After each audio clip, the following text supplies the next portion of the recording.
से पहले उठना ही नहीं है, ठीक है? ओके, खुश रहिए। जय हिंद। जय भारत। हाँ, अमीशा गुर्जर, आप कई देर से हैंड राइज किए हुए हैं, आपका सवाल मैं ले रहा हूँ। अमीशा जी, क्या आप सुन पा रही हैं? हेलो। हेलो। हाँ, थोड़ा तेज बोलिए, अभी आपकी आवाज़ क्लियर नहीं आ रही मेरे तक। जय हिंद सर। जय हिंद, जय भारत। कहाँ से हैं?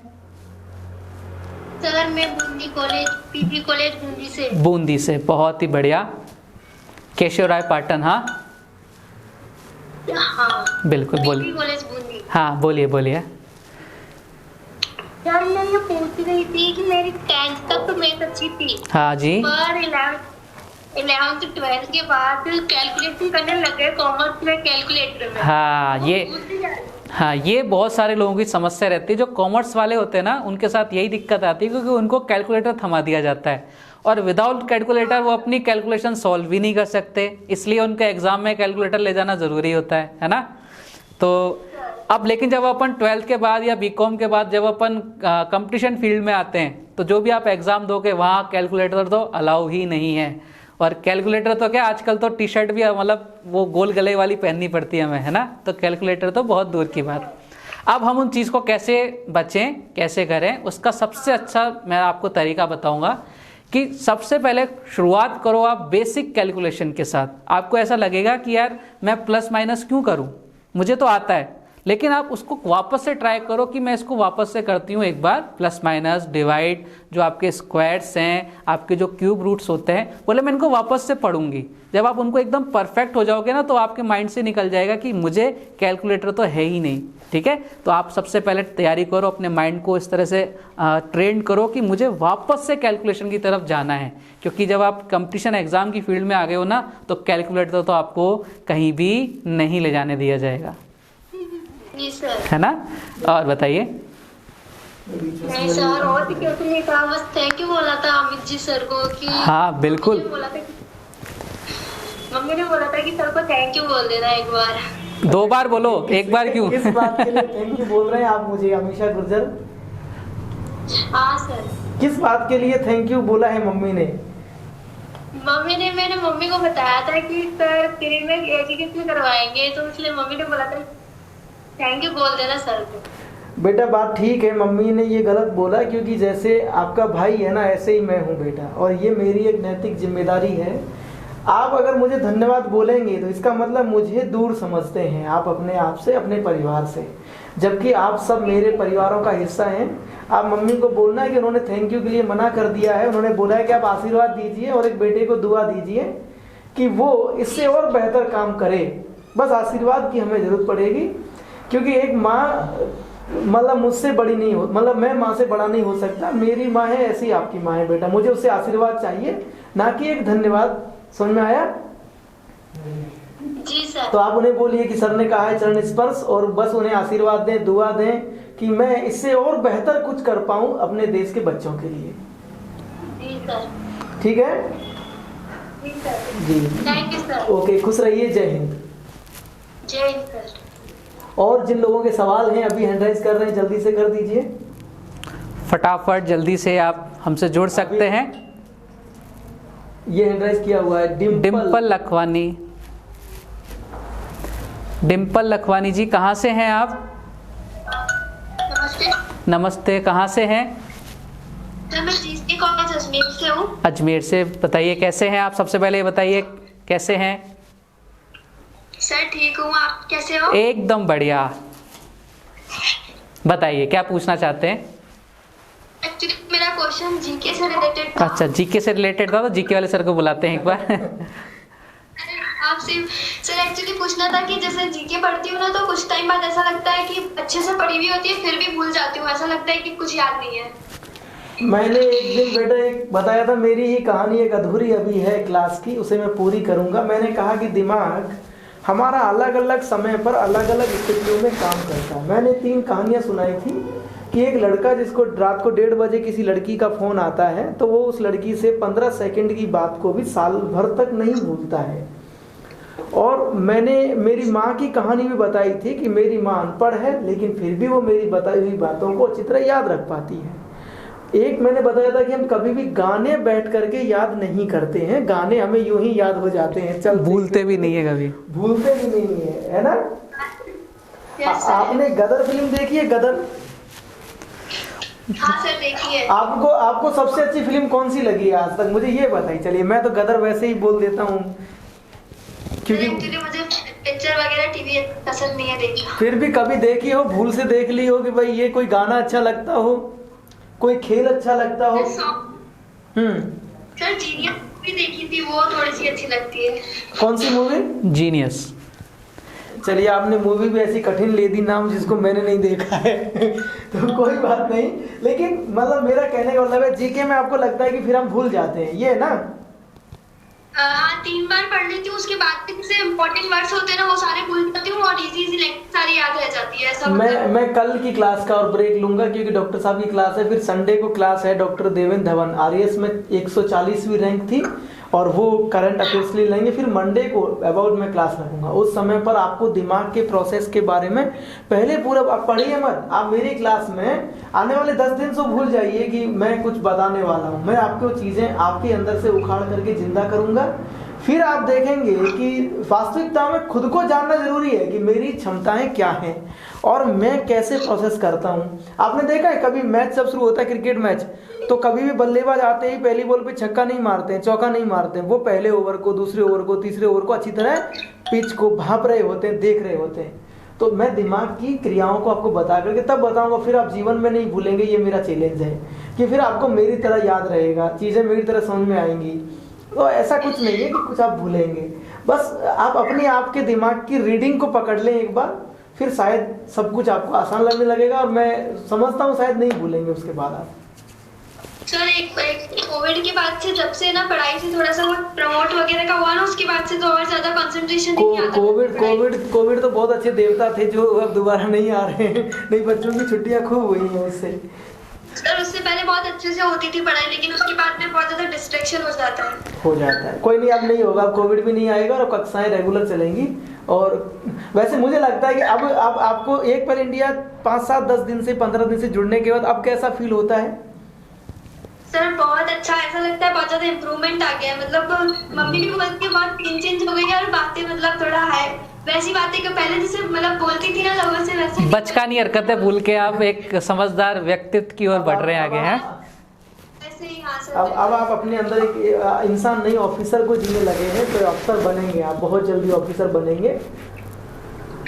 जी सर बहुत चेंज आया है, thank you so much sir. जुड़े रहिएगा, एक पहल के साथ आपके सपनों तक पहुंचाने की जिम्मेदारी ली है, बस शर्ते थोड़ा सा आपको हमारे साथ मेहनत कदम से कदम मिला के चलना पड़ेगा, है ना? जी सर बिल्कुल बिल्कुल। सर एक क्वेश्चन था। बोलिए। सर मैं ना एक्चुअली बीएससी बायोलॉजी से हूँ, तो मैंने 10th के बाद तो मैथ्स को देखा भी नहीं। जैसे मैं अभी बीच बीच में कॉम्पिटिटिव एग्जाम्स वगैरह देती हूँ ना, जैसे केवीएस, एसएससी का, तो उसमें मेरे को हमें आती है और मैथ्स का एक भी क्वेश्चन ऐसा लगता है कि सही नहीं गया, जैसे बहुत कम मार्क्स आते हैं उस चक्कर में। हाँ कोई दिक्कत नहीं है। मैंने क्या बोला कि अगर आपने पूरा सेशन देखा होगा तो मैंने ये क्वेश्चन पहले भी आया था कि आपने आज से पहले कितने साल का आपको गैप हो गया, कितने टाइम्स पहले आपने 10th छोड़ी, उससे कोई फर्क नहीं पड़ेगा। आपको हमारे साथ जुड़ना पड़ेगा। जिस दिन आप पहली क्लास से जुड़ने लग जाएंगे आपको ऐसा लगेगा कि मैथ्स अरे ये क्या चीज़ है, इसको तो अपन चुटकियों में सॉल्व करेंगे। और मेरी बातों को ऐसा ही मत समझना कि अपन केवल हवाबाजी कर रहे हैं। आप जिस दिन पढ़ने लग जाएंगे हमारी टीम के साथ, मेरे साथ, तो आपको लगेगा कि मैथ्स से आसान सब्जेक्ट कोई है ही नहीं। आपको दोबारा उसी दुनिया में लेके जाएंगे, लेकिन एक कहते हैं ना सफ़र वही होगा लेकिन तरीका नया होगा अपना, तो आपको दिक्कतें नहीं आएंगी। आप जुड़े रहिएगा बस। जी सर। और प्रैक्टिस करना कि जो क्वेश्चन आपको हार्ड लगते हो, जो टॉपिक आपको समझ में नहीं आता हो कोई, तो उसको एक की बजाय 2 बार पढ़ना, 2 बार की जगह 3 बार पढ़ना। कोई दिक्कत आए तो पूछना, बस शर्माना मत मैथ्स को पढ़ने के लिए ना। डॉक्टर से और अपने मैथ्स के टीचर से कभी शर्माना नहीं चाहिए। जी सर। ठीक है, okay sir, thank you. Welcome. Aman Sharma, मैं आपके पास पहुंच रहा हूं। अमन शर्मा, क्या आपको आवाज आ रही है? अमन जी, क्या आप तक आवाज पहुंच पा रही है? Good evening sir. Good evening. कहाँ से हैं? Government arts sir. कहाँ से? Government arts college Kota. Kota से? जी सर। हाँ, बताइए क्या पूछना चाहते हैं। सबसे पहले तो आपको मकर संक्रांति की शुभकामनाएं। थैंक यू सर, आपको भी बहुत बहुत बधाई। बिल्कुल, बताइए क्या पूछना चाहते हैं। सर मेरा एक क्वेश्चन था सर, जैसे मैं रिवीजन करता हूँ सर, जैसे कोई चीज मेरा कि जब से एक बार मैं उसको पढ़ता हूँ ना तो याद रहता है। आप एक बार वापस से रिपीट करेंगे क्या, क्योंकि आपकी आवाज़ थोड़ी सी डिस्ट्रैक्ट हो गई, तो एक बार वापस से आप रिपीट कीजिए। जी सर, जैसे सर मैं रिवीजन करता हूँ सर किसी चीज का हाँ जी। बुक में, तो वो प्रेजेंट टाइम पे याद हो जाता है। हाँ तो फिर उसके कुछ दिन बाद उसको अगर पता सर। हाँ, अब देखो सबसे अच्छा इलाज इस चीज़ का ये है कि आपको जो चीज़ याद होगी ना, देखो कई बार होता है कि हमने आज जो चीज़ पढ़ी है वो हमें थोड़ा टाइम लेगी याद करने में, है ना। जब हम उसको वापस पढ़ने जाते हैं, तो जैसे आज हमें 1 घंटा लगा किसी चीज़ को पढ़ने में, कल हम जब उस चीज़ को वापस पढ़ेंगे तो हम उसको आधे घंटे में कर लेंगे, ठीक है। उसके बाद जब हम उसको 3rd टाइम्स पढ़ते हैं तो हो सकता है 15 मिनट ही लगे, और अगर आप उसको 4थी बार पढ़ोगे तो हो सकता है आप 10 मिनट ही पढ़ो। लेकिन उसके बाद हम क्या करते हैं, उसको छोड़ देते हैं कि भैया अब हमें याद हो गया। फिर जब हम उसको 20 दिन बाद वापस देखते हैं ना, तो हमें वापस से 1 घंटा लगता है, हाँ या ना? हाँ सर बिल्कुल, है ना। तो इसका इलाज क्या है? इसका सबसे रामबाण इलाज ये है कि आपने जो भी पढ़ लिया उसको टाइम टू टाइम, जैसे आपने आज कुछ टॉपिक पढ़ लिए, उसका टाइम डिसाइड करो कि मुझे इसको 5 दिन बाद वापस से देखना है। बड़ी सरसरी नज़र से देखना है भले से, लेकिन देखना है। जब आप उसको एक बार नज़र से होके गुजार दोगे तो आप लाइफ में कभी उस चीज़ को भूलोगे नहीं। लेकिन आप उसको ऐसे याद करके ठंडे बस्ते में डाल दोगे कि अब जब एग्ज़ाम आएगा तब देखेंगे, ये आपकी सबसे बड़ी गलती होगी जो आपको एग्ज़ाम में क्रैक करने से रोकेगी, है ना। तो सबसे पहले जो भी रिवीजन करो, टाइम डिसाइड करो कि मैंने इतने टॉपिक पढ़ लिए, 4 दिन बाद हर एक टॉपिक का थोड़ा थोड़ा वापस से रिवीजन करते रहो। कभी लाइफ के अंदर कभी कोई चीज़ नहीं भूल होगा। जी सर, जी sir, thank you sir. Welcome. एक क्वेश्चन बोलिए। तो मैं 10th तक मैथ्स थी मेरे। हाँ जी। अब उसमें सर मेरी कॉम्पिटिटिव आवाज़ नहीं आ रही है आपकी, थोड़ा माइक अपने मोबाइल को पास रख के बोलिए। सर पास में मतलब 10th तक सर मेरे। हाँ जी। 10th के बाद आपने मैथ्स छोड़ दी, उसके बाद जो भी कॉम्पिटिटिव एग्जाम है उसमें सब में मैथ्स आती है ना। जी सर। हाँ, अब उसका इलाज एक पहल इंडिया है, एक रामबाण इलाज है। जब भी क्लासेस स्टार्ट हो आप जुड़ जाइए पहली क्लास के साथ। आपको लाइफ में कभी ऐसा नहीं लगेगा कि हमने मैथ छोड़ दी थी। आपको ऐसा लगेगा कि मैथ्स ऐसा सब्जेक्ट है कि कल मैं मतलब जीके छोड़ दूंगा लेकिन मैथ्स जरूर पढ़ूंगा, ऐसा ही फीलिंग आएगी आपको। घबराओ मत, है ना। बस पहली क्लास से जुड़े रहना आखिरी क्लास तक, ठीक है। वेलकम। दीपिका सुमन। दीपिका सुमन जी, क्या आप तक आवाज आ रही है? Yes sir. बोलिए, कहाँ से हैं आप? सर भवानी मंडी, झालावाड़ डिस्ट्रिक्ट। ओके, पूछिए कैसे हैं, क्या क्वेश्चन है आपका? सर हमें आपसे कुछ पूछना था, एक क्वेश्चन है। हाँ, कि बोलिए। जैसे आजकल सोशल मीडिया का दौर चल रहा है, हाँ जी। ये IAS RAS वगैरह जो ऑफिसर्स होते हैं, हाँ। ये सोशल मीडिया पे कुछ ज्यादा ही एक्टिव होते हैं। हाँ जी। तो सर लोग है ना, मतलब बच्चे इनको देखकर अपना ड्रीम फिक्स कर रहे हैं, तो क्या सर ये सही है? मतलब उनकी पावर को देखकर उनको देखकर अपना ड्रीम फिक्स कर रहे हैं, तो ये सही है सर? हाँ, ये चीज़ें देखो, इनके हर चीज़ का एक दो पहलू होते हैं। हम किसी को देख के, जैसे अब मैं बोलूँ कि हमारी कैपेबिलिटी कितनी है ना, हम क्या उम्मीद से ज़्यादा सोच रहे हैं हमारे लिए, या हम सोच लिया तो उसको अचीव कर सकते हैं या नहीं, उतनी मेहनत कर रहे हैं या नहीं। सपना देखना बहुत आसान चीज़ है, सपने को पूरा करने की मेहनत अगर अपन कर रहे हैं, अगर अपने अंदर इतनी क्षमता है, इतनी इफिशियंसी है कि हम कैसी भी परिस्थितियाँ हो, कैसी भी कंडीशन हो, हम उस अपने सपने को सच करके दिखाएंगे। अगर आपके अंदर इतनी हिम्मत है, इतनी काबिलियत है, तो दुनिया का कोई सा भी सपना हो वो देखना बहुत सही है, क्योंकि सपने नहीं देखे जाएंगे तो सच कैसे होंगे, है ना। तो उसमें कोई बुराई नहीं है, लेकिन आपके अंदर वो आग जलती रहनी चाहिए कि जब तक मुझे इस चीज़ को अचीव नहीं कर लेना है तब तक मैं पीछे नहीं हटूंगा या नहीं हटूंगी। ये एटीट्यूड होना चाहिए आपके अंदर। दुनिया में कोई चीज़ मुश्किल नहीं है। जैसे दीपिका सुमन, Yes, sir. दीपिका सुमन, मैं देवामित बात कर रहा हूँ। मैं पूछ रहा हूँ कि आप किसकी तैयारी कर रहे हैं? सर मुझे यूपीएससी क्लियर करना है। तो मेरा क्वेश्चन ये था आपकी कि आप दूसरों को देखकर- हाँ, मैं वही पूछ रहा हूँ आपसे, डायरेक्टली आपसे दोबारा वापस रिपीट कर रहा हूँ। मैंने प्रश्न सुना आपका कि लोग प्रभावित हो रहे हैं सोशल मीडिया पर देख करके उन ऑफिसर्स को। अब प्रभावित होने के कई मायने हो सकते हैं। वो पावर को देखकर हो रहे हैं, या उनकी सर्विसेज को देख के जो वो काम करते हैं उनके तरीके से प्रभावित हो रहे हैं। रोजाना सोशल मीडिया पर उनके किए गए कार्य और उनकी जीवन की जो शैली है उसको लोग देखते हैं, बच्चे देखते हैं, और फिर वो उनकी तरह बनने का सपना देखते हैं कि उनके जैसा मुझे बनना है, उनकी तरह मुझे कुछ करना है। यही आपका प्रश्न है या कुछ और है? हमारा क्वेश्चन ये है सर कि दूसरों को देखकर अपना ड्रीम फिक्स करना ये सही है? मैं एक चीज बोलिए सर। दूसरों को देख करके अपना ड्रीम फिक्स करना, क्या ये सही है? और अपनी लाइफ का डिसीजन लेना दूसरों को फॉलो करके ये सही है सर? देखिए, फॉलो शब्द एक अलग शब्द है और देखकर चयन करना एक अलग शब्द है।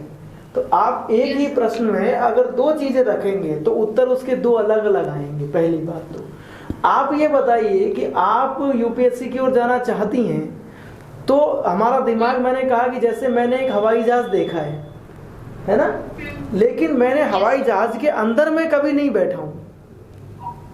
मेरी बात समझना कि मैं हवाई जहाज मैंने उड़ते हुए देखा है, लेकिन मैं कभी हवाई जहाज के अंदर नहीं बैठा हूं आज तक, है ना। और मैं रात को सो जाता हूं, तो ये फिक्स है कि सपने में मैं हवाई जहाज तो देख सकता हूं उड़ता हुआ, लेकिन कभी भी किसी भी व्यक्ति का दिमाग जिसने हवाई जहाज को अंदर से नहीं देखा था, तो वो उसमें अपने आप को कभी बैठा हुआ भी नहीं देख सकता, सपने में भी नहीं देख सकता, क्योंकि दिमाग ने कभी हवाई जहाज को अंदर से नहीं देखा था। तो किसी को देख करके अपना गोल तय करना ये तो गलत नहीं है, क्योंकि कहीं ना कहीं से तो प्रेरणा हम लेंगे ही। ये प्रेरणा का विषय है। प्रेरणा दो प्रकार की होती है, जैसे एक आंतरिक प्रेरणा और एक बाह्य प्रेरणा। ये जो प्रेरणा है वो बाह्य प्रेरणा है। आंतरिक प्रेरणाओं में हमारे शरीर की आवश्यकताएं होती हैं, जैसे भूख का लगना, प्यास लगना, है ना, और हम दैनिक क्रियाएं करते हैं, ये सभी आंतरिक प्रेरणाएं हैं। ये बाह्य प्रेरणा है कि हम किसी को देख के प्रेरित हो रहे हैं, मुझे उसकी तरह करना चाहिए। लेकिन किसी को देख करके फॉलो करके, मतलब उसकी तरह, हो सकता है आपके पास उनके जैसे संसाधन ना हो सकता है आपके पास वो व्यवस्थाएं ना हो, आप उसकी तरह करेंगे तो आपका गोल, क्योंकि आपके पास जो संसाधन है उनसे वहां पहुंचने का प्रयास करेंगे आप। समझ में आया? तो अब आप बताइए कि आपको क्या लग रहा है कि क्या किसी को देख करके हमें नहीं सोचना चाहिए मुझे उसकी तरह बनना है? मैं जैसे आपको एक चीज बताऊं, आपने सचिन तेंदुलकर का नाम तो सुना ही होगा। Yes sir. और आपने विराट कोहली का नाम भी सुना होगा। सुना है। तो अगर सचिन तेंदुलकर, आप कभी विराट कोहली का इंटरव्यू देखेंगे तो वो एक चीज बोलते हैं कि मैंने सचिन सर को देख के, जिस दिन उन्होंने वर्ल्ड कप देखा था, तो उस दिन मैंने ये डिसाइड किया था कि मुझे भी क्या करना है, सचिन सर जैसा बनना है। तो अगर वो किसी, उनको देख के अगर वो डिसाइड नहीं करते, तो क्या अपने पास आज दुनिया का नंबर 1 बैट्समैन होता? क्या नहीं होता। क्या वो बन पाते? क्या सर मैं कंफ्यूज थी, अब है ना मेरा क्लियर। किसी को देख के कुछ बनने की प्रेरणा रखना बहुत अच्छी चीज है, लेकिन उतनी मेहनत करना वो सबसे ज्यादा जरूरी है। अभी कंफ्यूजन को मैं तो दूर नहीं मान सकता, क्योंकि अभी एक प्रश्न है मेरा, वो ये है कि क्या आप किसी को देख करके यूपीएससी का एग्जाम देने के लिए प्रेरित नहीं हुए हैं?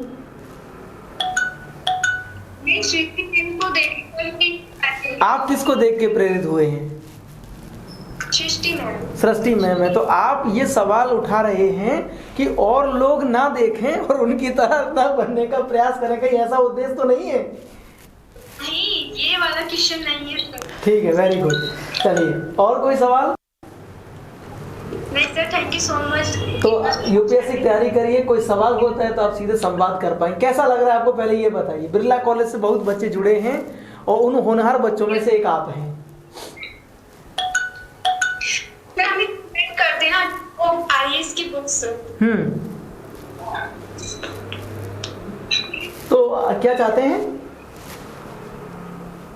आइए जो रिकमेंड करते ना हमें बुक्स रिकमेंडेशन बुक्स के बेटा दीपिका सुमन, मैंने आपको पहले, शायद आप मेरी सेशन में थे या नहीं मुझे नहीं पता, आज पहली बार मुझसे बात हो रही है, मैं देवमित बात कर रहा हूँ। पहले हमें आईएएस का जो पद है उसको पढ़ना चाहिए, उसको जानना चाहिए, और जिस दिन आप उसे थोड़ा जानेंगे, 2 दिन में, 3 दिन में, 5 दिन में, उसके बाद बुक्स की ओर बढ़ेंगे हम। पहले हम उसे जानेंगे कि वास्तविकता इसकी क्या है, और जब उसे जान जाएंगे फिर हम उसकी प्रक्रिया की ओर बढ़ेंगे, सिलेबस की ओर बढ़ेंगे, पैटर्न की ओर बढ़ेंगे, तब किताबों की बात लास्ट में हम लेकर के आएंगे। समझ में आया? तो बहुत दूर नहीं है। तो आप थोड़ा सा, जैसे अभी आप देख रहे हैं कि चीज़ें हो रही हैं, जल्दी कक्षाएं स्टार्ट हो जाएंगी, फिर उन पर भी मैं बात करूंगा। किताबों बहुत कम मात्रा में, और उन किताबों को बार बार पढ़ने के लिए हम सजेस्ट भी करेंगे, तो थोड़ा सा धैर्य रखिए। ठीक है? ठीक है, जय हिंद, खुश रहिए। ठीक है। ये प्रकाश परमार हमसे जुड़े हैं। प्रकाश परमार, प्रकाश जी आप तक आवाज आ रही है? मैथ के लिए आपका क्या सवाल है? आवाज आ रही है आपको? आ रही है। जी प्रकाश जी, क्या कहना चाहते हैं आप बताइए। सर पहले तो मैं पूरी एकल इंडिया की टीम को बहुत बहुत धन्यवाद देना चाहूंगा। धन्यवाद। कहाँ से हैं आप प्रकाश जी? सर मैं बहुत अच्छा हूँ। नहीं, कहाँ से बिलोंग करते हैं आप? सर मैं प्रॉपर जालौर से बिलोंग। जालौर से, ठीक है। बताइए सर।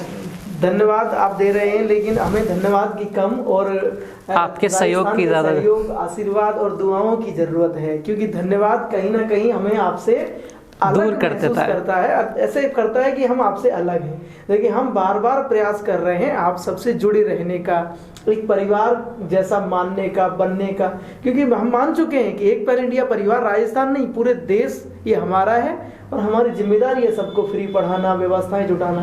धन्यवाद मत दीजिए, हमें दुआ दीजिए, हमें आशीर्वाद दीजिए, हमारा सहयोग कीजिए।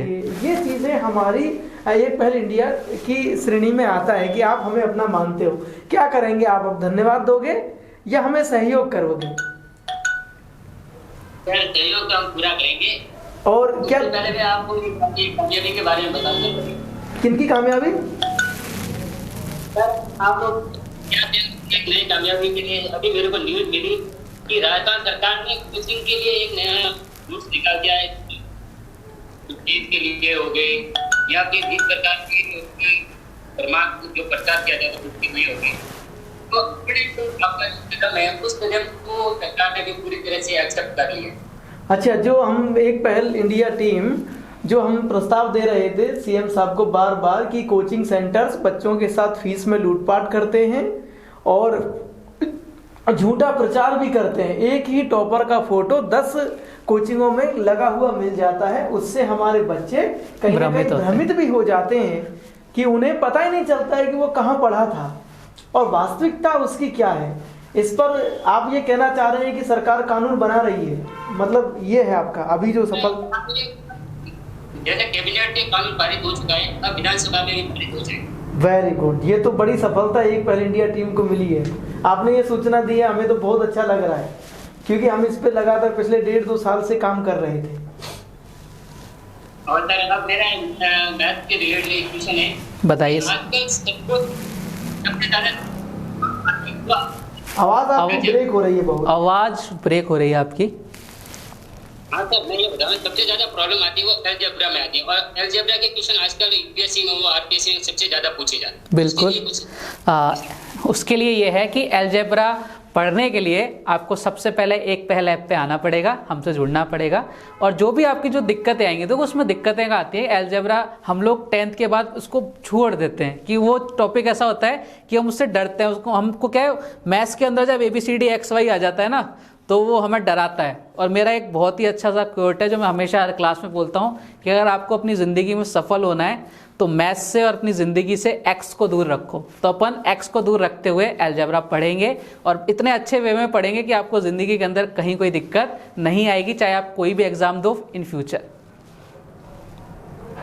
ओके सर, बिल्कुल सर, जुड़े रहिए एक पहल के साथ। आपकी ये जितनी भी जो आपको लगता है कि ये जो चीज़ें टफ हैं ये बहुत आसान बनने वाली हैं, एक पहल टीम इसके ऊपर पूरा काम करेगी और आप तक एकदम सरलतम रूप में हम लोग अपने आप को पहुंचाने का वादा करते हैं। प्रकाश जी, आप भी सपोर्ट बनाए रखिए, बच्चों को बताइएगा जरूर, ताकि ये प्रत्येक परिवार को लाभ मिले। और आपने जो ये सूचना दी है, इससे मैं तो बहुत खुश हूँ ही, सभी लोग खुश हैं। ये बच्चे भी ये अच्छी तरह समझ लें कि अब आपकी जो लड़ाई हम लोग लड़ रहे थे, उसमें एक और जीत एक पर इंडिया को मिली है। और अब बच्चों से कोचिंग सेंटर्स फीस नहीं लूट पाएंगे, फीस रिटर्न करने का भी कानून बन गया है अगर आप फीस जमा करा देते हैं तो। दूसरा जो आप सूचना दी है, इसमें मैंने देख लिया अभी, और उसमें यह है कि आप झूठा प्रचार भी नहीं कर पाएंगे, भ्रामक प्रचारों से भी राहत मिलेगी। तो बहुत बहुत धन्यवाद आपने। कोई भी अगर गवर्नमेंट टीचर या गवर्नमेंट कर्मचारी वो भी नहीं पढ़ा पाएगा, तो इससे ये सबसे ज्यादा बेनिफिट हो जाएगा, क्योंकि वरना ज्यादातर कोचिंग इसलिए बता देते हैं कि हमारे साथ वो पढ़ा रहे, इससे सबसे ज्यादा परमिट।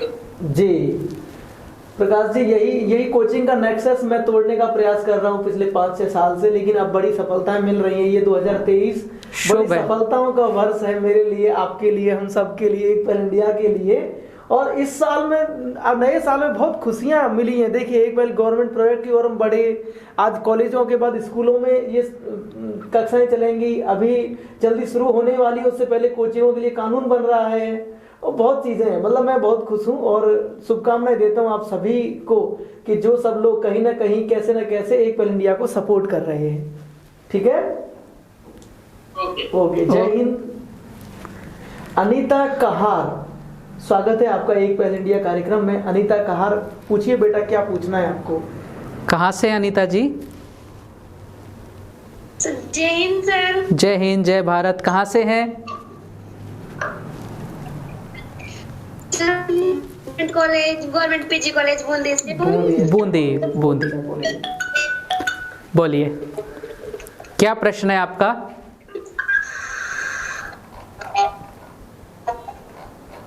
क्या आप तक आवाज आ रही है? सर आवाज साफ नहीं आ रही, नेटवर्क की वजह से। आपकी आवाज मुझे बहुत क्लियरली आ रही है। क्या आपको हमारी आवाज क्लियरली आ रही है एकदम? क्या आप सुन पा रहे हैं?